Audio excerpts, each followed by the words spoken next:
This would have been an amazing resource for me to have as a first-year teacher. I had no idea. It's like the very first time for everything for me. It's okay, you live and you learn. I feel like I'm gonna get emotional talking about it because it just means so much to me.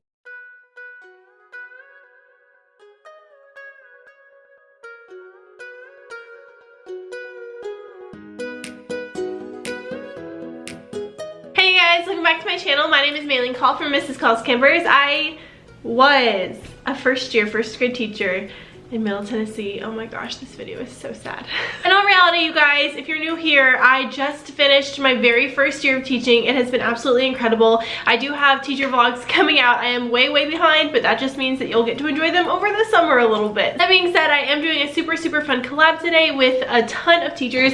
I'm gonna read them off because there are literally so many. We have Colby Sharp from Colby Sharp, Shelly from Early Adventures, Darin from EdTech by Darin, Jess from Hello 3rd Grade. She is a newer YouTuber. I absolutely love her. She's one of the teachers I met in Miami. Make sure you subscribe to her if you haven't found her channel already. We also have Jen Jones from Hello Jen Jones. She does Hello Literacy and she just started a YouTube channel, so I'm really excited that she is hopping in on this with us. We also have Jennifer from Jennuine Teaching. I'm sure you guys know who she is. Moira from Kind Kindergarten. We have CJ from Real Rap with Reynolds. Stephanie from Simply Love for Primary. Again, another YouTuber that I met in March. We had TAWNYA from Smartie Style. We have Jess from the Whimsical Teacher. Again, I met her in March. Marie from the Caffeinated Classroom. I would still love to meet her. I love her. Megan from TooCoolForMiddleSchool, and Kate, the Sleepy Teacher. This is all organized once again. I bet you can't guess by who. Kate, the Sleepy Teacher. She has the best ideas for videos, and she is one of my really close friends. So I really appreciate the fact that we get to do this whole collaboration together, and I also have to say that this is something I would have loved for this year for me. Like I said, I am a first-year teacher, and honestly guys, once we came back from spring break, things started moving so quickly, and this would have been an amazing resource for me to have as a first-year teacher who was just kind of along for the ride during May. It was craziness. The first thing I want to talk about is countdown days. Now these are basically just fun days that are leading up to summer. So we started at 10. I know there's lots of different ways that teachers do it. I'm just going to share the way that my team did it this year. I had no part in like creating it or coming up with it, but my kids loved it and it was so much fun. So we did like a secret agent mission themed countdown days. So I can take no credit for the way that our first grade team came up with the countdown days for this year. It is secret agent, like mission themed countdown days. It was super fun, and it's something that I definitely want to do next year because of how much my kids really enjoyed it. So to launch it, our entire team wore black from head to toe. Most of them wore like sunglasses. I left mine in the car, but whatever. And our kids came in, and some of the teachers had like decorated their doors and had like scan here kind of things. We made them secret agent badges. It was all super cute, and the whole idea was that they had to be like these little detectives and figure out clues for the next countdown day was going to be, and it was something really simple to do but that they really enjoyed. So to launch the whole thing, our principal and assistant principal, who are amazing, also dressed in all black. They had the sunglasses, and they came to our doors with these envelopes and were definitely in character, and they told the kids that this was their mission if they chose to accept it. And then we got to open the envelope where it kind of explained how the whole countdown was going down. It was super fun, you guys. So every single day we had an envelope that said clue number whatever, and then they would have to figure out the code for the next day's countdown day. So some of the countdown days that we did, I have them here because Lord knows I can't remember. We had art day, chalk day, beach day, memory day, movie day, game day, extra day, bubble day, field day, and show and tell day. Not in that order. That's just the order I remembered them in. So basically the kids solved a riddle the day before to figure out what tomorrow's day was gonna be. My kids loved that. We had a whole mission board where we were tracking all of our clues. It was very like secret agent room themed. I don't know, it was super fun. If you're curious about any of the countdown days or what we did, you can just leave a comment below and I'll get back to you on that. I do want to say that they take some supplies, and another thing that I used was Sign Up Genius. I have used this all year long for parent-teacher conferences, and using it for countdown supplies made my life so easy. So we sent home a note, and I sent home a link to our Sign Up Genius, and parents could just sign up for the supplies that we needed, and they were brought in, and it was perfect. So if you have not already started using Sign Up Genius in your classroom, highly, highly, highly recommend. The next thing we did is something that I had seen before I was even a teacher, and I knew it was something that I wanted to do with my kids, and I did it. And it is an activity by Happily Ever Elementary on Teachers Pay Teachers. They have an Instagram too, which is where I saw this activity. It is their dreaming of like the next grade. So ours, it was dreaming of 2nd grade, and it is a unicorn and narwhal craft activity where students can dream about what the next grade will be like. And this was one of my favorite things that we did because my kids are very sentimental. And I feel like a lot of times we find that like our kids will say, oh, I never want to leave you, I don't want to go to 2nd grade, and kind of just not have the best attitude about moving on. But I really wanted them to be excited about going to 2nd grade. So using the craftivity as a starting point, I paired it with a text by Peter H. Reynolds. You're probably familiar with him. He does like the word collector, the dot and all that, but he has this book called Happy Dreamer. So it kind of goes along with the whole theme. I also created a little anchor chart for my kids, and we kind of brainstormed as a class what we were looking forward to for next year, and we came up with a lot of really good things. I feel like it was really beneficial for my kids so that they had something to truly look forward to, and a lot of my kids didn't even realize all of the amazing things they're gonna get to do in 2nd grade until we did that. So I'm really glad we did that. Also, one of the things that they were excited for was to play TCAP.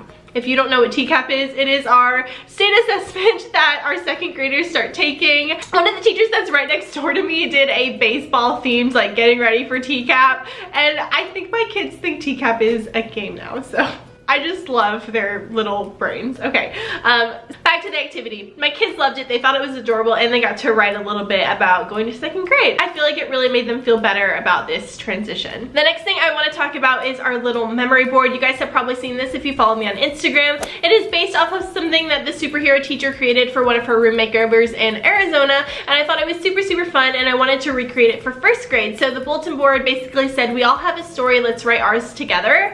And basically it helped us build a really strong community throughout the year, because anytime something happened on one of the little prompts, we would add it to the envelope, and the idea was to go back on the last day of school and kind of look over our year, except I'm the worst teacher in the world because the last day of school was crazy. I don't think it even really counts, and we never got to it, but it would have been really, really fun.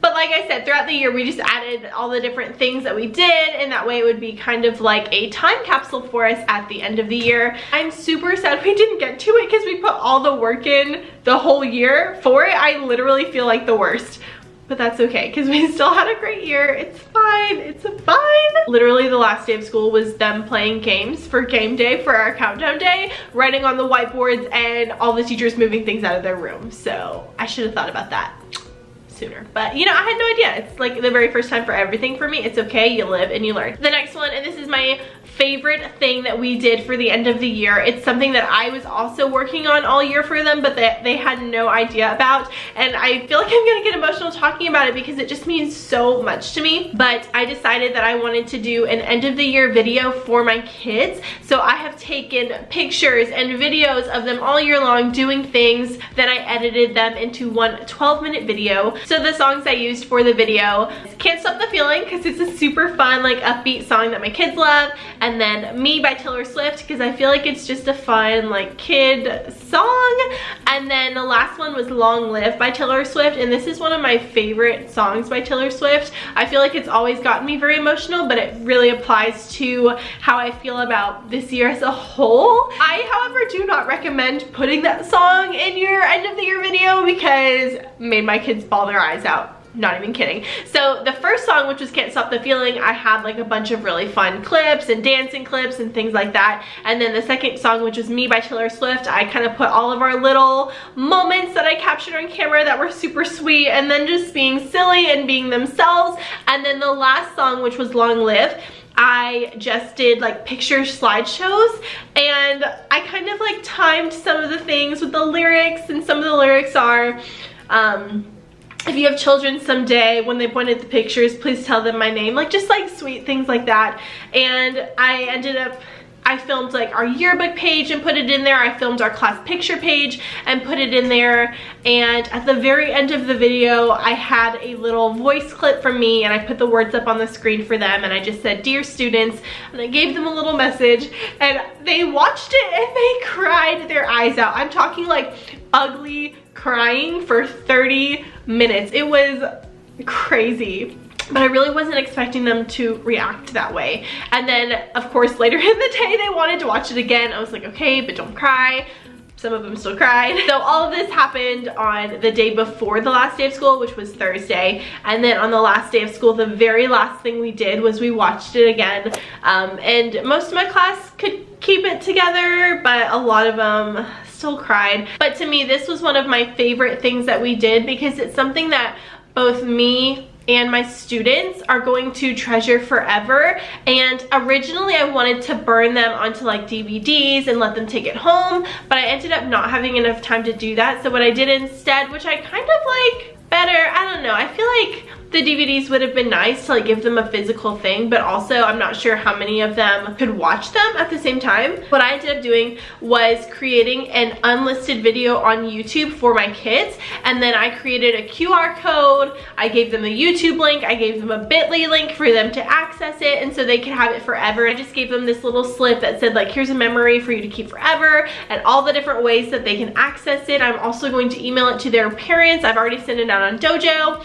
and I just feel like it's something that's going to be really special to them for the rest of their lives, and it's something that they'll be able to have for the rest of their lives. I think it would be so incredible to be able to look back on, you know, my school years as a kid through a video, and now that we have the technology, we can totally do it. You don't have to be good at like editing or anything. You can literally just go into iMovie, or is Windows Movie Maker still a thing? I don't know. And you could just put in your pictures and make it as a slideshow. You don't have to have videos or anything. I do recommend putting in a little voice clip at the end because I feel like that really got them and I feel like that's just really special. But my kids loved it. I am so glad I did that. Also, I've gotten so much feedback from parents who are saying like they cried watching the video and it's so special to them and they're so glad that they have that. So if making a video is something that you think you could possibly do, I really recommend it. I went this route over doing some of the other fun things that teachers like to do, like having students color a dress or like do a thumbprint thing, because I really just wanted it to be something that was really meaningful for me and captured